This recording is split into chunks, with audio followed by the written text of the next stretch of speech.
So speaking of thank yous, we have a little video to watch about thank you notes. And this is from a fellow named Jimmy Fallon. He has a news show, and he does every Tuesday, Thursday, I forget which day it is, but once every week he does a thank you note skit. And he says thank you for a bunch of silly things. Sometimes they're political, but I managed to find you one with no political stuff, okay? A reprieve. So we're going to listen to Jimmy Fallon's thank you notes here. Hi, Jerry. I thought if you guys wouldn't mind, I'd just like to write out my weekly thank you notes right now. Is that cool with you guys? Thank you so much. James, can I get some thank you to writing music, please? How do you get the Casual Friday movie? You get it.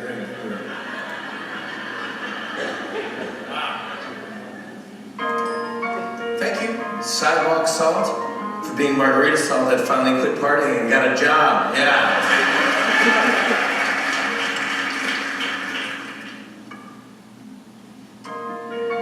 Thank you, Throw Pillows, for being the decorative soap of my living room. I paid way too much for you when we both know you're never getting used. Too small, right? Yeah, get him out of the chair. Will rest my head on you. You have to get out of here.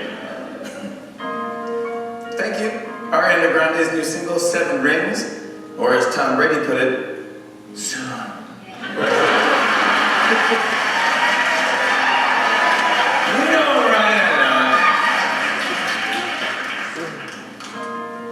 Thank you, Distressed Shirts, for being perfect for people who want to pay $40 to look like they fell off a bike. It's painful, yet stylish. Stylish and painful. Thank you, KFC's gravy-scented candle, for being a great way to tell my friends I'm going through a weird time.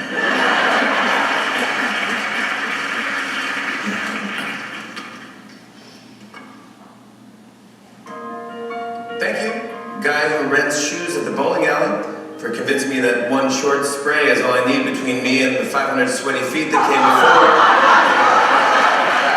What is that? Purple water. Yeah, purple water. Thank you, hand-painted wine glasses, for being the fastest way to tell your guests these have only ever been gently rinsed.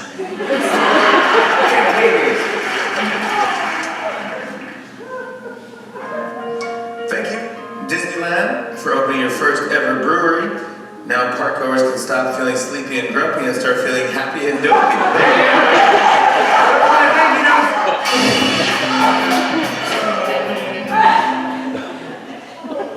There you go, Jimmy Fallon. So those were kind of silly, right? But we do thank you notes here at St. John's too. We do thank you notes, our council members, they send out 5 thank yous every month. Has anybody here received a thank you from council? I think so. There's no name on it. A bunch of folks, yeah. So the reason that we send out thank yous is we want to appreciate all that our members here at St. John's do, all of the work that they do. Because we're a little congregation, so lots of folks have many jobs here at church. We want to make sure that they know that they're appreciated. Another time we do thank yous at St. John's is after the block party. Tons of people help to make the block party possible. Donors and volunteers. So after the block party, we send out thank yous in the form of letters. We don't do notes, we do letters. And we send them out to everybody who helped make the block party possible. That's another way we do thank yous. Sometimes though, just writing a note or a letter isn't quite enough. And you need to do something bigger. For example, like when Joan retired about a month ago, she had done so much for St. John's and had been serving here for so many years. We want to do something really special for her to say thank you for her service. And so we had a party, right? And we gave her some gifts. Well, that's another way that you can say thank you, right? Give people gifts. One of my favorite radio stations that I listen to called WRTI, they do classical and jazz. They have 2 fundraisers twice a year, in the spring and in the fall, because they're a public radio. They're not funded by private donors, they're funded by just folks all around the area. And so one of the things they do to thank folks for supporting their radio is they have thank you gifts. So I brought some pictures of some of the thank you gifts from WRTI. We can get those up there. First thank you gift. A lovely sweater with WRTI on it. He looks very happy to have that thank you gift. Next thank you gift. What is that called? An apron. I think about it. Next thank you gift. There's one of those glasses that you never clean, right? And then the final thank you gift, this one was kind of a fun one. It's a doggy bowl. Oh, I knew that would get you guys. Little paw prints and WRTI. There's collapsibles that you can take it with you wherever you need to. So these, depending on how much you give, right? Different levels of giving, you get different thank you gifts. And that's just their way of giving thanks for all the donors who help to make the station able to provide the service that they do. So I want you to think now, when has somebody given thanks to you in a way that was really special? Does anything come to mind? Something that somebody did for you or said to say thanks? Somebody gave flowers and flowery notes, which was beyond what I was expecting. It's beautiful. Beautiful flowers to say thank you. Absolutely. Besides bringing some food. Besides bringing some food, food is always appreciated. Something else that somebody did. Jamie's always hugging me to say thank you. She's a big hugger, that Jamie. Yes, a hug to say thank you. That can be just what's needed. What else? Anybody else? Marie. Beautiful thank you notes that show their appreciation for something that Mm-hmm. we had the opportunity to do for them. Absolutely. So thank you notes for you. It was something that was really special. Anybody else? Paula. I was given a pretty substantial card. Mm-hmm. So a gift card. It was fun. Ooh, a spa and hotel. That is special. Yeah. What a nice way to say thanks. Anybody else? A special thank you, Rosie.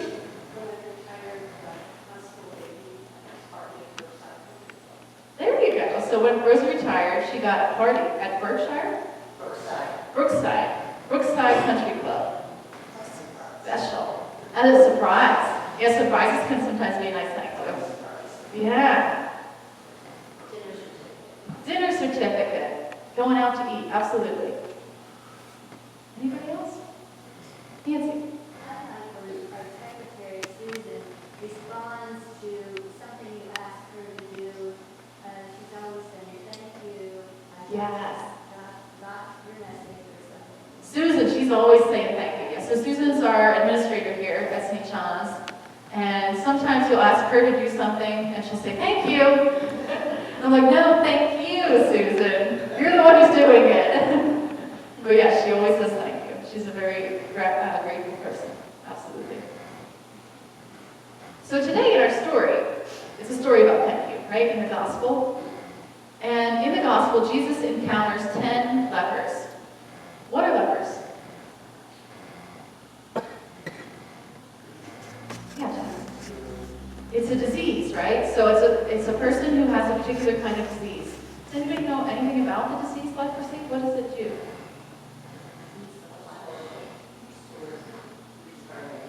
Yeah, so it causes sores and scarring on your skin, and other things too. But that's the most visible effect of the disease. Is it causes disfiguration on your skin. And what did it mean in Jesus' time to be a leper, to be a person who had leprosy? We were cast off because everyone was, they didn't want to catch the disease from you, and you had to stay apart. Right? Yeah. So you were an outcast. You were isolated. And it went even beyond the fear of the disease itself. But when you had leprosy, you were unclean. Does anybody know what it means to be unclean in Jesus' time? What that means?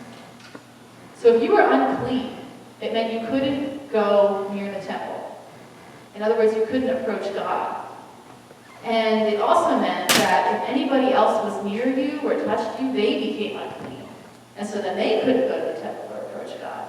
So this was why so many folks who had leprosy were cast out, like we were describing, Because if they were near anybody or anybody accidentally bumped into them, they would suddenly become unclean. They'd have to go through all these rituals, make sacrifices to become clean again. And if you were actually a leper, somebody who had leprosy, there was nothing you could do to become clean. And so you were distanced from not only the family of God, so your brothers and sisters and all your parents, everybody that knew you, but you were also distanced from God itself, from God's house, the temple. And of course, since in this time, there weren't many independent billionaires, if you were isolated from the community, it also meant that you were living in poverty, that you had to beg to survive. So it was this really harsh, tough, challenging existence to be a person who had leprosy in Jesus' time. So it gives a little context to our scripture today. When the 10 lepers, they see Jesus and they say, "Have mercy," right? Because their experience is terrible. And they just want to be out of that experience. And then Jesus, he sends them to the priest. And as they're going, what happens? They become clean. So what does this mean? This means not only that they're healed of their disease, right, this painful disease, but also that now they can be among God's family. Now they can go to the temple.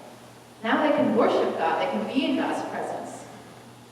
This is a huge, huge, huge thing. Their whole life will be changed, transformed by this. They can become part of the community again. They can resume their lives. They can start to worship God again.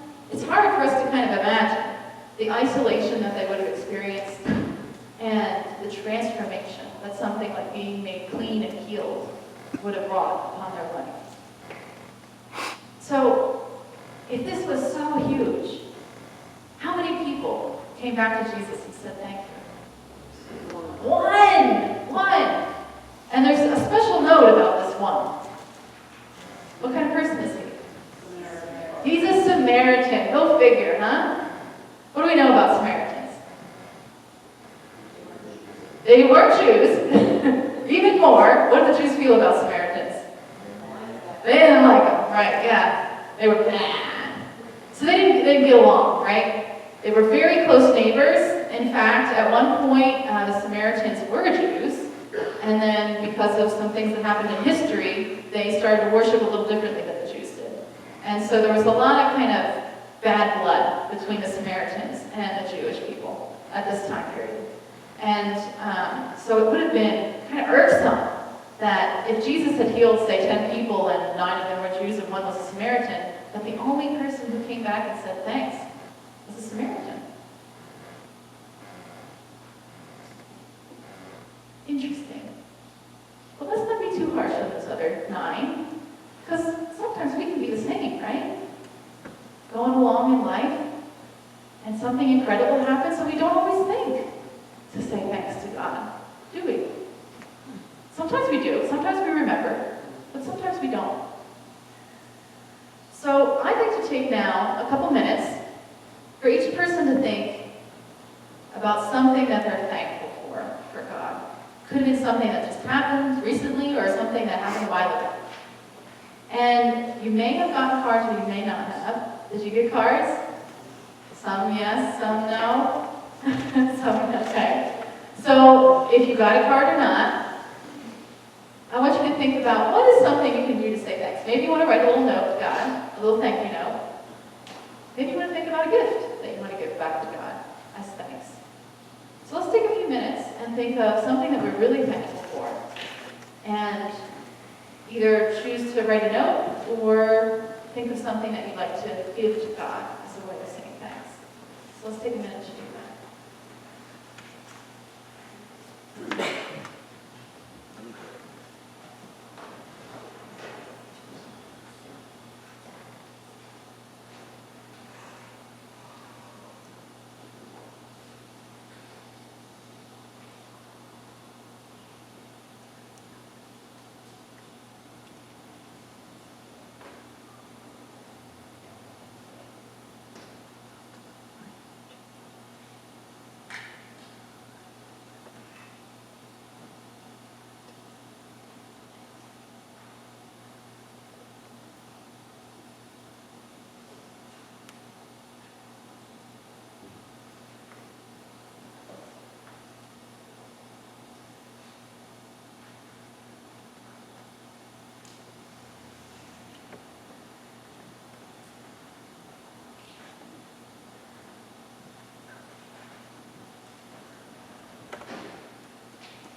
Bless you.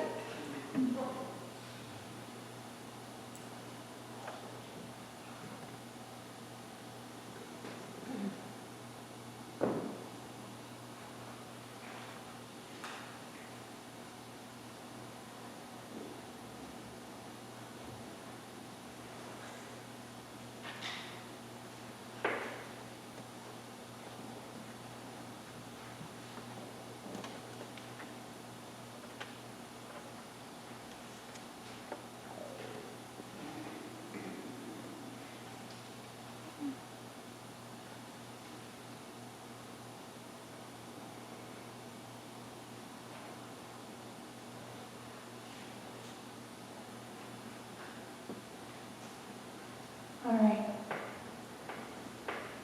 So I'm going to share mine with you. The one I was thinking about, I didn't have a card to write down, but I was thinking about it. The one I was thankful for, particularly right now, one thing that God's done for me in my life, is, as many of you know, my husband and I, we were living apart for a couple of years, and now we're back in the same place. And so that's something that I'm really thankful for. So my thank you note to God goes something like this. God, thank you so much for being with my husband and I in these past couple of years when we've been apart. It's been a real challenge. And thank you for giving us the strength and the patience to stick by one another, and for giving us time during those years when we were apart to be together for a week or two, to remind ourselves of the depth and the love for one another. And God, thank you so much that now we are together again, and that whatever the future holds, that we can be by one another and physically be by one another to support one another. God, thank you. That's my note. Anybody else have a note they'd like to share? Jim? Thank you, God, for the healing of the teachers that are not rejected anymore, that I want to live my life. Awesome. So Jeff is giving thanks for an illness that he had, seizures, that now he no longer has.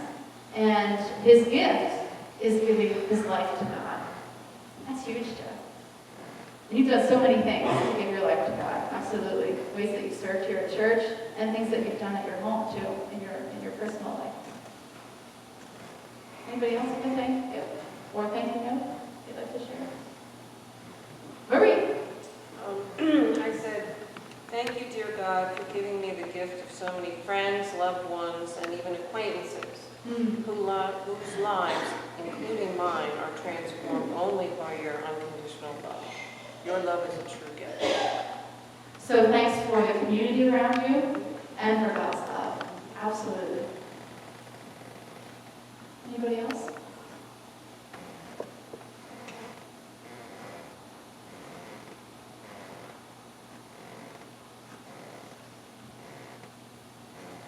Paula? My name is thank you, God, for job loss and all you have shown me in the last 9 months, and how you will use me. And thank you, God, for the job gain and all you have provided, and for the life partner you have given. So the way God has been with you through this journey in the past 9 months, where you lost your job and now you have another job, and the way that God has walked with you in that whole process. Absolutely. Anybody else?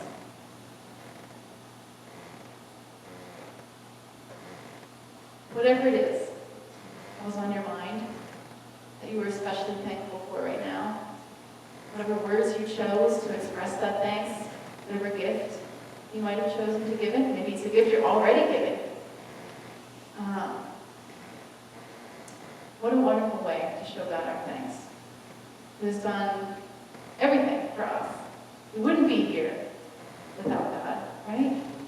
We wouldn't be in this building, but we wouldn't be here, period. Right? Without God. And sometimes it's easy to take that for granted, because we get so caught up in all of the things in our lives. And sometimes we're going through a really dark time, too, and it's hard to see what there is to be thankful for. But God is with us. As we heard in that reading, when we are faithless, when we forget to be thankful, when we're lost,